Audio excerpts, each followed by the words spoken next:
Hi, everybody. If you're just joining us, I'm playing golf with my brother, and we are 4x4 in a golf cart.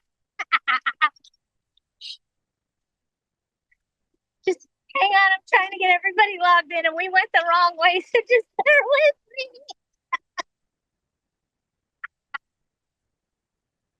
Oh, my goodness. Oh, my goodness. Admit all, let everybody in. Hi, everybody. I hope you guys can hear me. Can you hear me? Oh, you're in and out. I can hear you, but you're in and out. okay. I'm sorry, everybody. Hi. Let me get to my next hole. I'm pulling up on it now. Hey, park right here until they leave, so I don't interrupt them. I have good service now. You guys can hear me right now. We hear you perfect. Yes. We hear you. Look, I'm out here playing golf. Look at this. Isn't that pretty? Look at that. So I'm out here with my brother. Say hi, brother. And we're golfing today. So, hey. PRC is having their golf tournament, so I am here golfing. And I am going to answer as many questions as I can, as quickly as I can. For those of you that called me yesterday at AGLA, thank you. I will be back there again tomorrow. So if you need to get in touch with me tomorrow between AGLA's business hours, you can always call there and ask to speak to me. I'd be more than happy to help you. So what kind of questions do we have today? Because I know somebody's got questions out there somewhere. Otherwise, you guys are going to watch us golf. We're going to tee off and everything. I'm trying to think if we have anything crazy going on, and right at the moment, I can't think of anything. So I want to just open it up to questions. Patti, what is the percentage rent increase allowed in San Bernardino now? 7.5? That is correct. Under AB 1482, that is absolutely correct. What's up, young bug? Patti, can you talk about can you guys hang on? I'm gonna go to a booth really quick, okay? Hang on. He's a young bug. He's a young bug like us. You know? Hi, this is my brother. Young bug. You want to go or what? Oh, I should have told them that. My name's Patti. Oh, I heard. Oh, now it's Widget. Mucho gusto, Luis. Hello. I want snacks. I'm live on my webinar. Grab all the snacks you want, Patti. Oh, look at that. Sure. Muy poquito español. Yes, she does. She speaks enough. What's up? Por favor. Patricia, mucho gusto. No, I could cuss you out. Hey. Here, what's this one? La renta. La renta. That's not a cuss. That's not a cuss. That's the landlord we're going to fucking throw out the bus. Thank you guys. I took some snacks. Thank you. All right, what kind of questions do we have, you guys?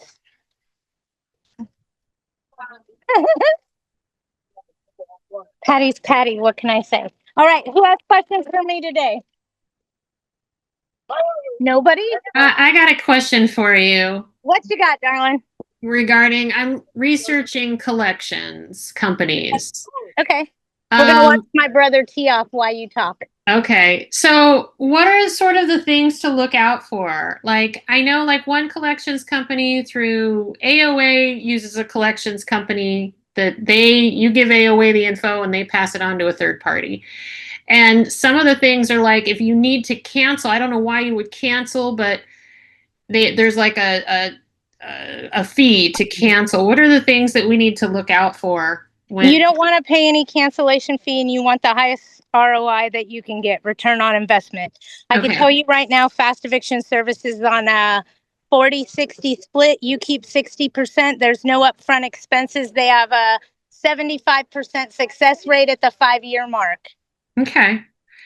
And I think you told me before your contact was Christy? Kelly, okay. And don't combine those two. That is a person. Christy Kelly is an actual human being. Okay, so I'll tell Kelly that Patti sent me. Absolutely. I'd be more than happy to take that referral. She's good people and she'll take good care of you. Cool. And do I need a money judgment or? You have to have a money judgment in order to be successful at collections. Okay. Yeah. You did an eviction with Brennan, correct? Yes. And the tenant didn't show up. Is that correct? They never showed up, thank God. Am I hitting? No, not this one. Okay. My brother's going to tell me when I'm going to hit the ball and when I'm not. When I have to hit the ball, we got to put you guys on the tripod. Right now, we're 4x4 in the golf cart. So forgive me. The other thing that I want you to pay attention to with collections is ask them what their success rate is at the 5-year mark. That's really important. Right. And you don't want to pay anything for anything. You got it? Right. I mean, I know I'll be shocked if I get a dime, but it's more the principle of I don't want this guy to ever do this to anybody else ever again. I completely and totally understand. But remember one thing, and please hear me when I say this, you guys. How much money are we going to spend to prove that we're right? Right. Right. Okay. So just keep that in mind. Right. When we're talking about poking them in the eye. Right now, it's pretty fresh and emotional. So Yeah. as it continues to go along, we may have different aspects that we choose to take. Right. I mean, my understanding from Brennan is it's about $250 for the money judgment. That's not the end of the world for me. And I'm honestly a little nervous that this guy at some point is going to say, Wait a minute. You need to understand that this is a money judgment from holdover damages. So he's talking about charging you $250 to give you a judgment for the money that's on the 3-day notice all the way to the day he vacated, and not Right. any damages or anything else. That would be an Right. additional claim. Yeah. You Yep. need me to hit the ball? No, go ahead. Okay. You let me know when I got to hit the ball, bro. We're having fun. Sorry. Patty, my question is to you, are you finished or you still speaking? I'm good with that. You guys, Yeah. just collections are collections. You can't get blood out of a turnip. But let's face it, it's people like that that win the lottery, not you and me. Right? Right? I don't win the lottery. You guys, we don't win the lottery. The tenant that's delinquent on rent, they win the lottery, right? That's how that works. Yeah. 10 months, no paying rent. That's pretty lottery worthy. Right? Right? If we could only be so lucky. So at all of these golf holes, they have cigars. I don't smoke. My brother doesn't smoke, but I keep picking them up because I'm thinking I can give them to someone. All right, what's my next question? I just want to The say question is to you. Okay, I want to say Suri, something about judgment. Suri, let's take you first, Suri. Go ahead. Thank you.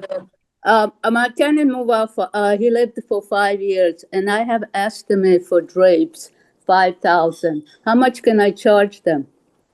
They moved out and the drapes were good when they moved in? Yes, How long did they live there? 5 years, and one of the drapes are missing. You can charge them to replace the drape that's missing Okay. in its entirety. And are the other drapes sun damaged or do they need to be cleaned? Damaged. They're damaged, then charge Yeah. them to replace them.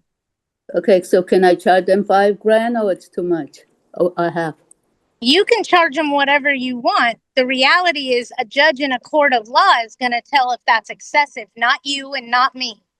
Okay, so how much can I charge them for them? I have How much are you going to pay to replace them? about 2,000.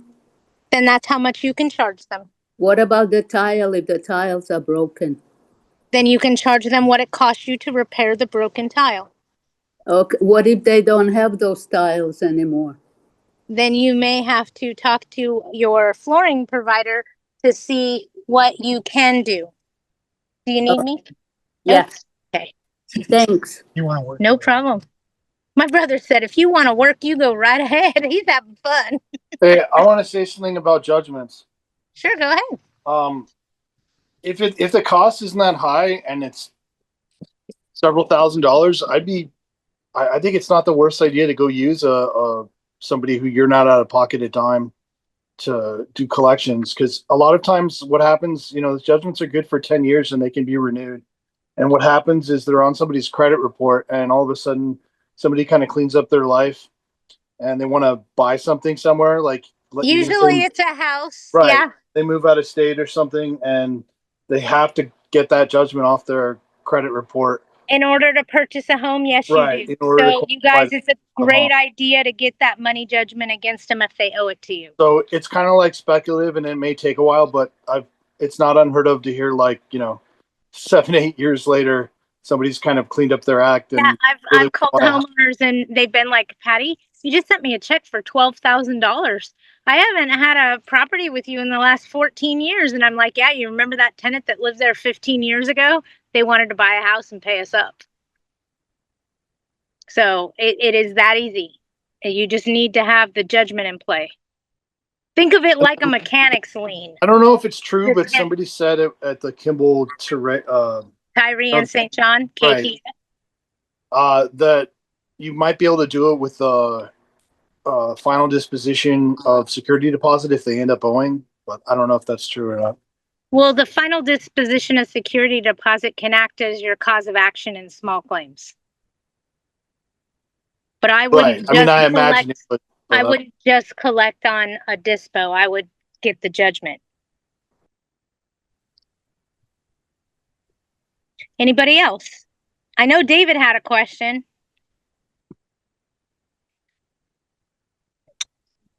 Uh-oh, did I lose you guys? You already answered my question. Thank you. Oh, I did. Okay, great. Does anybody else have anything? You guys let me know if you have questions. I'd be more than happy to answer them. We thought of my brother hit closest to the pin, but he was off by like how many feet? Yeah, 5 feet. 5 feet. 5 feet.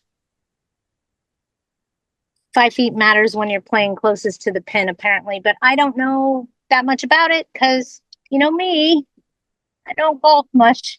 All right, I'll ask another question if people don't mind.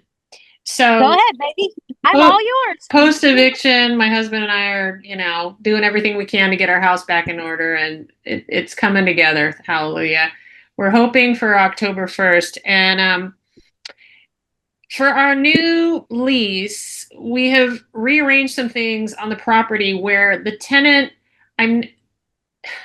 there is a parking space. It's not technically a legal space. It's in the city of LA. All in one. We created a space where there wasn't one, essentially, in the front yard. You can sort of park your car in the front yard. It's East LA. It's kind of common practice over there. But I am not going to put parking in the lease. It's just going to be like unofficial. This is your spot. Do you recommend that? Unofficially, you shouldn't diagnose anything. Does that make sense? I guess. So I should just say you can park. Free parking. Yeah, this is your spot. My concern is somebody at the city one day drives by and goes, why is that person parking in the front yard like that? It's not going to happen. It's Boyle Heights. Yeah, But so if I had to take that away, I'd have to give them a reduction in services. And I don't want to do that either. Bingo. So just tell them that parking's not included. Right. Okay. All right. We're walking back up to the PRC booth. So you guys hang in there. We'll say hi again and you can look at the view while my brother tees off. Maybe. Hi, guys. Hello there. How are you? Patti Widget. I teach a lot of classes for you to hi. Your name on our list. I'm Yes. Raquel. Hi. Nice to meet Nice you. to meet you. Help I'm yourself. I'm stealing snacks Yeah, for no, later. they're for you. Say hi to my webinar. They're watching you guys. Say hello. Hello, webinar. You guys need mold restoration? Call PRC. I got me snacks. You get you snacks. Oh, I'll take a drink. Absolutely.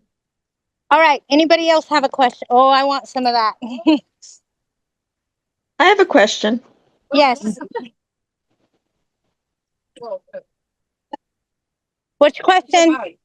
Oh, what's your feeling about if you have parking garages on your property, but you want to rent it to non-residents? As long as you use a commercial contract, I think it's great. So not more liability or something? And then what do you do for an application? Do whatever you want. You know why? You don't have to follow fair housing rules. You're not providing it within a residential contract. It's commercial. Does that make sense to you? You just get their name, their driver's license, their address, Just kind of And basic Agla info? has a parking contract that reads like a commercial contract, not a residential one. Oh, really? Okay. Makes And sense? and it's a 30-day, you can get rid of them and you can raise the rate, whatever you If want. they don't pay you within 14 days, I think you can seize the space. I have to read Okay. the contract. I don't have it in front of me. Okay, thanks. I didn't hear him tee off, so I think we're good. I have a Yes, question. Chris, you already knew. oh, Go I have ahead. Go ahead. question on that parking situation. I have a triplex and I have 2-car garages for each unit, but I'm thinking when I rent this unit, I want to keep the garage, I don't want to give them the garage. And there's plenty of street parking. I just want opinions on that from you. Everyone, here's what Yeah. I'm going to tell you. If the garage is attached to the unit, you have to include it in the residential dwelling. You can't say you can't use this interior door, exterior door, blah, blah, blah. So if it's not attached. It's if it's not they're separate. attached, No. I say rent it separately on a commercial contract. Anybody else have 2 cents they want to add to that? Go right ahead. Yeah, I used to always include it. And now, because we get such low rent increases, I've started to do it separately. I get a little bit of a pushback, but they end up taking it. You do it separately for the tenants in the building or someone else that's just looking for rental space for a garage? Currently just for people in the building, but some of the people in the building who've just rented didn't take the spot. So Okay. now I'm looking to try to fill that for income. That's why I was asking Patty what her thoughts were. And what do you charge for parking Between 125 and 150. a month? Okay. Just depends on supply and demand. Right. My concern is I just don't want people using that garage for over excessive storage, and that's in my lease, but people still put stuff in there anyway. So, okay.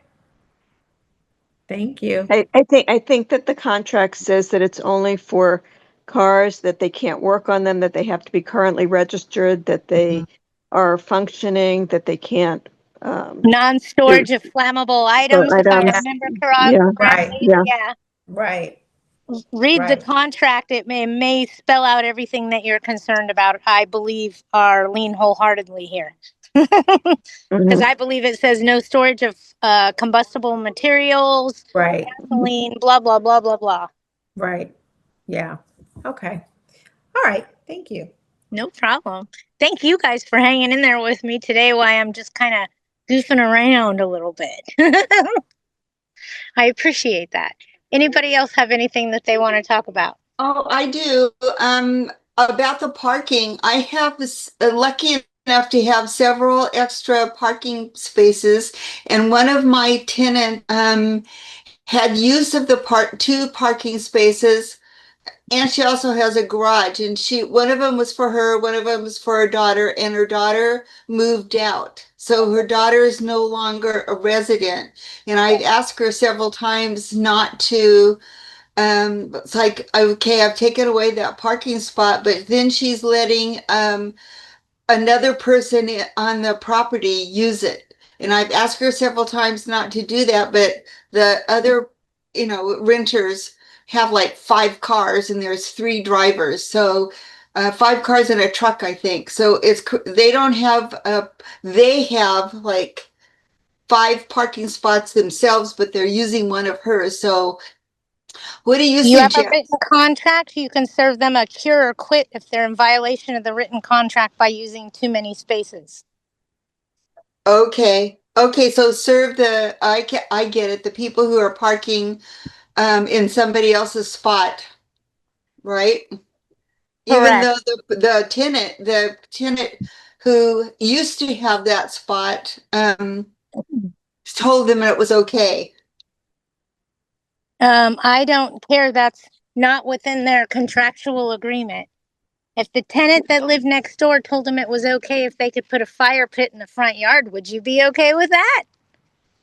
I'm not okay with almost anything my people do. I know. I Nothing. was trying to give an example that would make sense, but yeah, I agree with you. No, the tenants don't get to call how things are going to go. Okay, super. Patty, would you suggest, though, that maybe she reduces the rent for the for tenant A, who currently has the spot, and charge current B? If they want the spot, they have to pay for it. Is that okay? Hold on, I'm directing Jay. There's a sign that says carts go that way. Okay, sorry. Multitasking. I'm the navigator. I don't want him to drive me off of a cliff. He is my brother, you know. We do tend to torture each other from time to time. Arlene, thanks. That's a good solution. She would really appreciate it. But would I have to give her the same credit as I'm charging the other tenant? Yeah, you got to be transparent. This isn't a place for you to make money. Okay, well, why do it then? Well, exactly. But you do have that option. Does that make sense? Yeah, And maybe thanks. that other tenant would appreciate that rent reduction. But then again, I almost would just tell them they can't do that. They need to figure that out. Or I would remove some of the parking. Are you paying attention? Yes. I would remove some of the parking for future tenants so that one tenant doesn't have 5 spaces and they only have 3. And each tenant has 3 spaces, and now I have an extra 4 spaces that I could rent out separately if need be. Okay, I like that one. There's your residual income. In other words, 2 parking spaces come with each unit. Makes sense, right? If you Right. want more, you can rent them. They're $100 a month. Got it. That's how I would handle it. Oh, look, Okay. we're I am. Where'd everybody go? They didn't show up. But you have another. Oh, your That's my brother. Oh. Yeah, he's Is over she there. by yourselves? Yes. Oh, okay. I guess we count as double or half. You get to hit twice. Well, that's what they told us. Cool. Have a good time. Thank you. You have a wonderful day. Okay. Sorry, you guys. Anybody else have anything? I just saw that Lorena got on, so I know that she might have a question or two. I have one more question. You got it. This one costs $1 though. I'm just kidding. I was reading something the other day, and I don't remember now if it was a red alert or aglet alert or something about in 2026, possibly there is going to be requirement that landlords have to have stove and refrigerators in their units. Did anybody read that? Yeah, I don't think that's going to pass. Okay. And that's just me talking to you. That's the gimmies trying to give me all they can give me. I see. Okay. But what they don't understand, the gimmies, is gimme got a broken leg. They can't keep demanding the gimme this and gimme that because our legs are broken. Yeah. Pretty soon our hands are going to be tied and it's going to get even tighter. Right. So I don't think that's going to pass. It puts too much of a financial burden on the landlord and creates a liability and responsibility when it comes to habitability issues. Okay. Okay. Just my personal opinion. Okay. No, thank you. No worries. And by all means, if you guys see a red alert from AGLA, that's our voice to fight. Sending those emails, making those phone calls, believe it or not, it does make a difference. So when you see them, if you have the time or can make the time, I encourage you to please call those senators, lawmakers, whoever's AGLA is suggesting, take the time to do that. It really does help us fight against the bureaucracy and bullshit.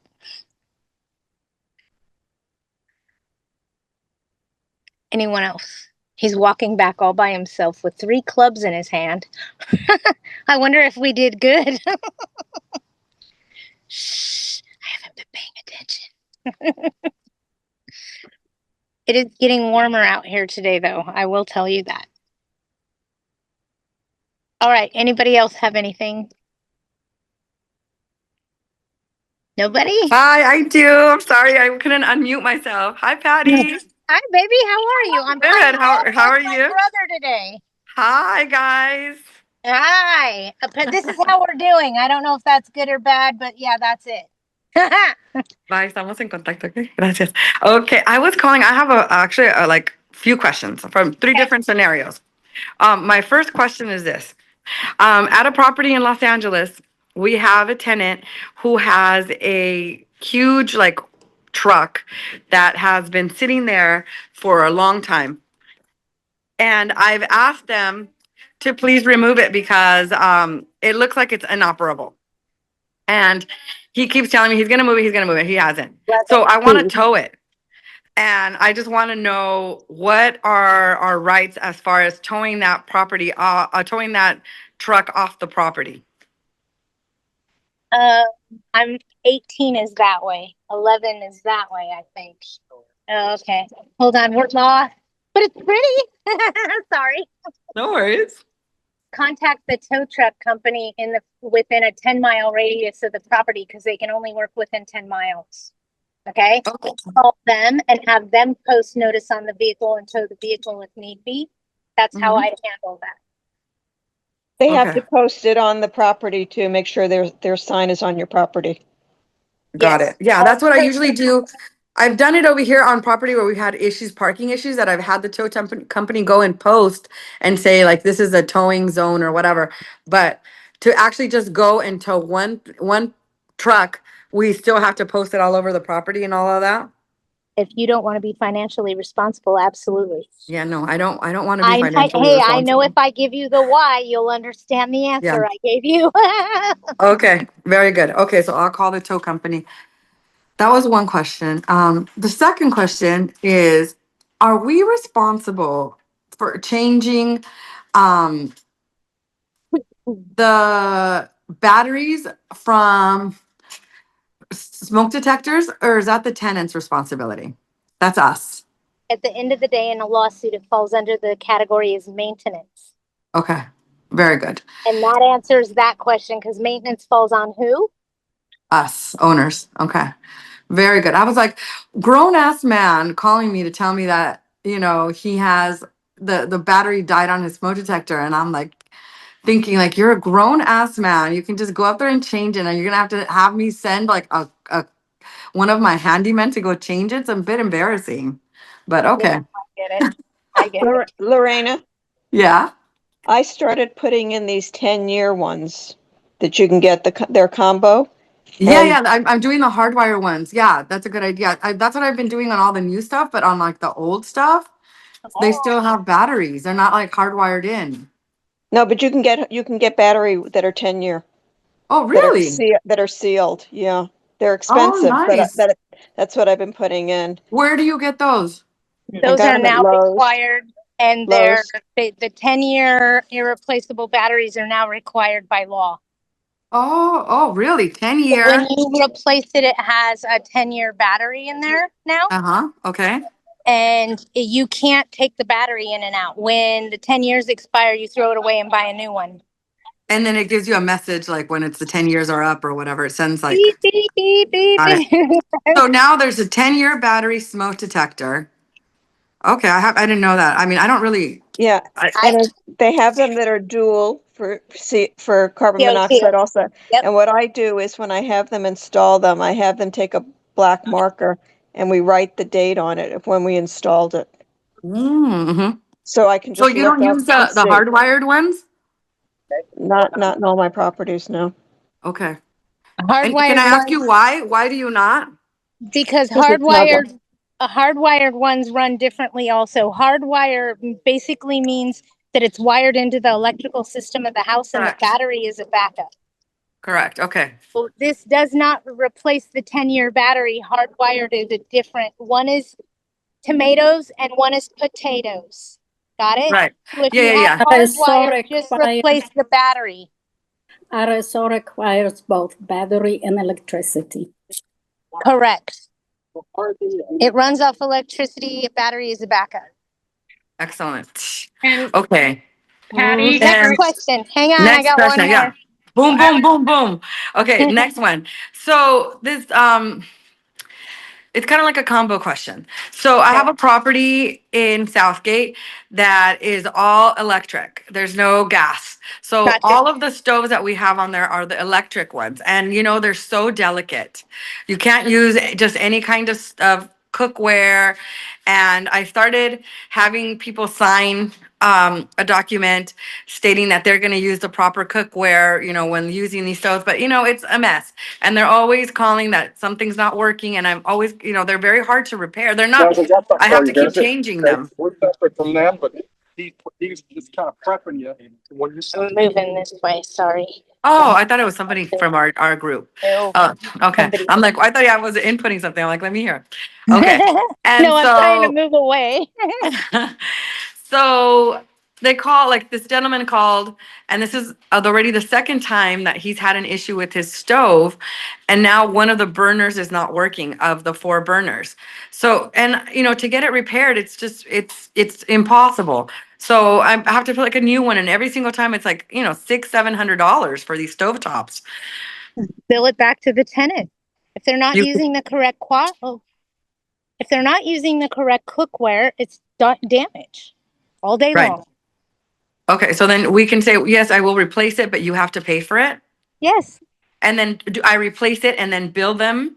And what if they don't pay? You can take it out of their security deposit. You can sue them in small claims court and garnish their wages while they still live in your property. While they're still living on your property. Okay, very good. It's the this move though. Okay. Okay. And so then every single and then can I write up this document saying you have to use the proper cookware, et cetera, for everybody? Is it that like a change in terms, or how do I change the terms of tenancy for anybody on a month-to-month? Okay. And if they're in a 1-year lease, I have to just wait for that 1 year to be done. Okay, very good. So then I'm gonna. But it's still damage. Even if they didn't sign this yet? If you notified them that they have to use special cookware in writing anywhere in that lease contract, it is damage. Yeah, I didn't put it in any of the old leases. I'm only doing it now. Okay, and then because I didn't manage this property prior. Okay, I'm driving the golf cart while we're talking because my brother's way down here now, and it's okay. If I crash or flip over right now, you guys will know why. We'll document it. Maybe you'll become a viral sensation. There you go. Hey, and so on one of the cooktops, if only one of the cooktops is not working, the burners, 3 are working, 1 is not. Do I still have to repair it? Would that still be considered something, even if 3 are working and 1 is not? I have to fix it. Okay. Okay. Habitability. I think that's it for me. Okay.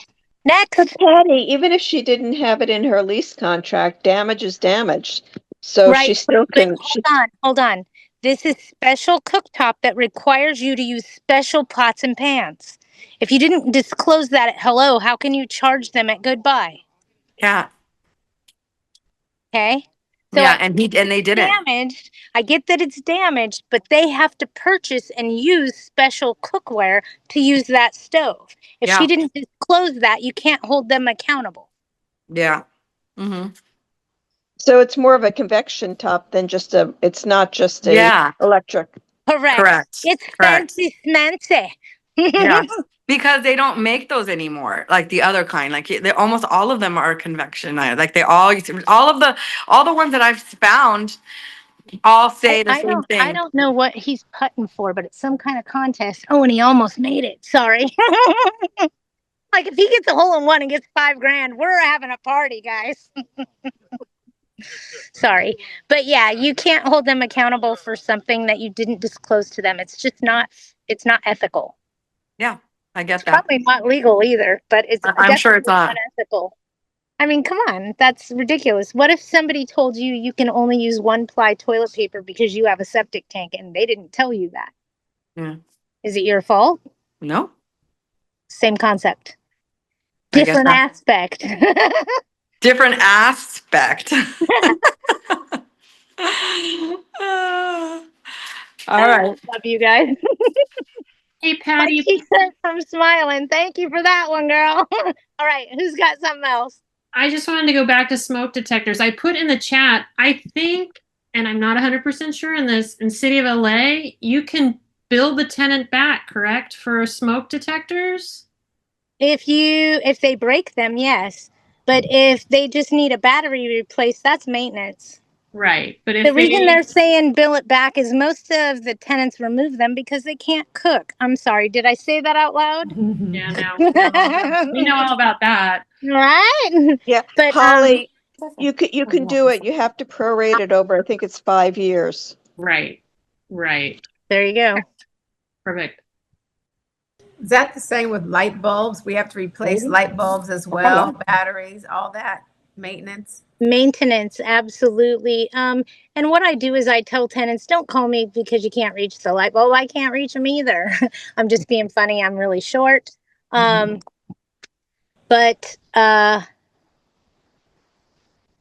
it's look at it this way. If you have a 2-story house and there's a light fixture in the top of the stairwell, do you expect the tenant to put a ladder in the stairwell to change the light bulb? No. No. What if the tenant stands on a chair to change the light bulb in the middle of the stairwell? Bigger problem, right? So it's just a liability issue, and you want to make sure that you're protecting yourself. It's much cheaper to pay somebody to go change a light bulb than it is to deal with a slip and fall in a stairwell. We usually change them when we do our biannual There you go. walkthroughs. And I don't change them over the dining room table necessarily, but I will change one that's high up that can't be reached. And that's just me being me. Okay. Okay. Anybody else? Nobody? I'm going to go play some golf. Chris, don't you say a word. I know what you're going to say, and don't you say it. Has to do with some lavender. We all know. All right. Anybody else have anything? Brother's coming back to the cart like he means business, so I don't know. Oh, okay. He's 4x4 and it's into the curb. All right. Anybody else have anything they want to pick my brain about? If anybody wants to sign up to come play golf with me, you can do that next month by signing up with Agla, and you can use the code widget and save some money.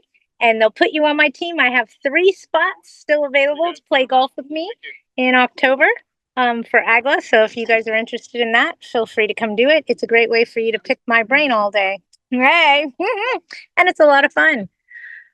All right, everybody, since nobody else has anything. Patty, I want to play with you. Sign me up. I don't know how to play. I don't know if you want me on your team, but I want to go hang out. Honey, I don't play either, but you get to go to all these booths and meet all these people and find out what they do. And they have raffles and prizes and they have food and they have booze. And Cool. I'm there. it's a good time. I'm just hanging out with my brother, enjoying myself. And, hey. But yeah, if you want to go, I'll send you a link when I'm in the office on Thursday. Yeah, sign me up on your team so I want a spot. Okay, I'll call you tomorrow. Okay. All right, sounds good. If anybody else needs anything, feel free to give me a call. Other than that, I'm going to play golf. Have fun. Bye, guys. Have a great day. Bye. Bye, Patty. Bye, everybody. Thank you. Bye. Bye. Bye, brother. Say bye. Bye-bye. Bye, guys.